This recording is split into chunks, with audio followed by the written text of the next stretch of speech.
Okay, so I want to move the lesson along. I haven't practiced this yet, but I'm sure everyone's done it. So if I started on a C here and just started with like a C arpeggio,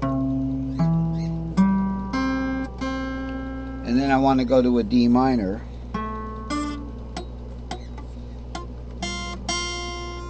I was kind of like muting that string. Okay, from there it'd be go to D minor. Now let's say I want to take the E minor in the next box. I just slide that up right there, like that, and say we want to go to a D shaped fourth from there.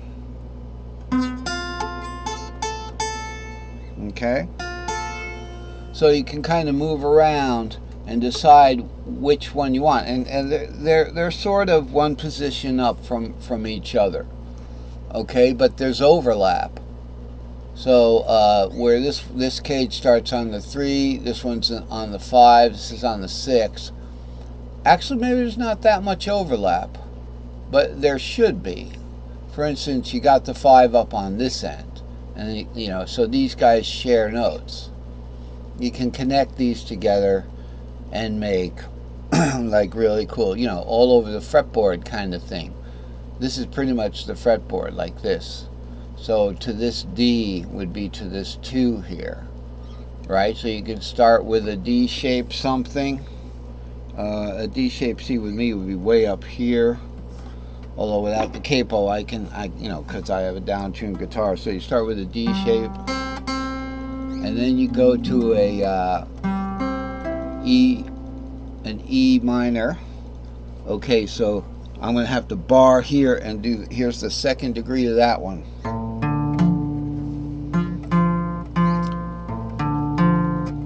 And then a G minor within that same box is going to be.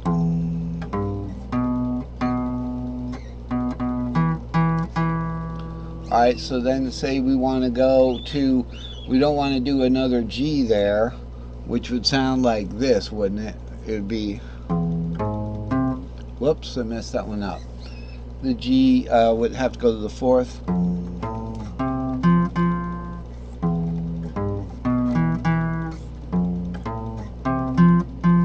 So say we didn't want to do the G, say we wanted to move to another box.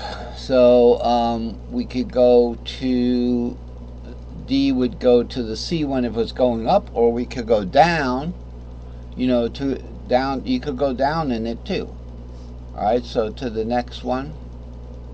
Or you could play even the same one there. Alright, but I can't do that because I can't go any lower. If I'm way up here, I can go. Now, if you want to play that same E minor on the box next to it, you'd have to do the A shape. Alright, so it would be an A-shaped E minor. That could get a little complicated because you're starting on the 5th there. Should be starting on the 5th there. It's going to get a little complicated. Alright, so if we're playing this G minor shaped E minor here in the G shape way up here, and I want to just play the same thing over in the next cage, that would be the E cage, and it would be an A minor shaped second inversion.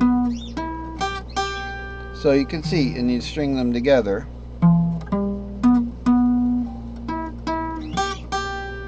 Like that, you know, you can make those arpeggios, but you should know how they're generally shaped. Okay, and that's one of these boxes here showing how they're generally shaped. Right here, this guy right here. Okay, so you start on a root position, you go root 3 to 5, then you go 3, 5 to root, then you go 5 root to 3. This is unwarped. This is not like your guitar. It's all perfect fourths. So this is the pattern, really, just like these patterns. This is ironclad. This is root. It's a C shape, okay? Root is a C-shaped kind of thing or a G-shaped kind of thing. And then you have this first inversion, this 3-5-R. You're going to see this everywhere. All right, the 3-5-R is also part of the G box. See 6 here? 6 is the G box because when you're playing an open G, the E becomes the 6th of G. So you have root position, then you have this second, this first inversion within that G box. But then you go to second inversion, and that's in the E box. Remember in CAGED, okay, E and G are next to one another. And when you go down in CAGED, you're going up in a pentatonic scale. All right, something like that. So then we have the E shapes there. And then we have root 3-5, which is just a repeat of this one, root 3-5. So this doesn't matter. Doesn't matter. These are the 3 right here. Okay. These are the 3 right here. It goes root. Whoop. I always do that. I draw a diagonal when I want to draw a box. All right. It goes root 3-5 to here. All right. Then 3-5 root. All right, let's forget about boxing it. Let's forget about boxing it. Got right here, root to 3 to 5, 3 to 5 to root, and then 5 root to 3. That is a pattern. That is exactly how the major scale goes. All you do is make adjustments to that. For a minor, you go root to 3 minor up to 5. Okay, so you do a minor third here up to 5. And then 5 to root to 3 minor again. Okay, and then it's going to go, let's see, 5 root 3 minor, then root 3 minor 5. Now that's a repeat of this one, root 3 minor 5. So we're doing good there. We're doing good. That's an important thing to learn, you know, so that you have that kind of, you know, working knowledge.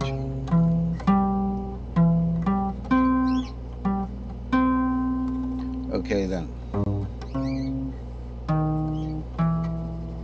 I was doing a major there.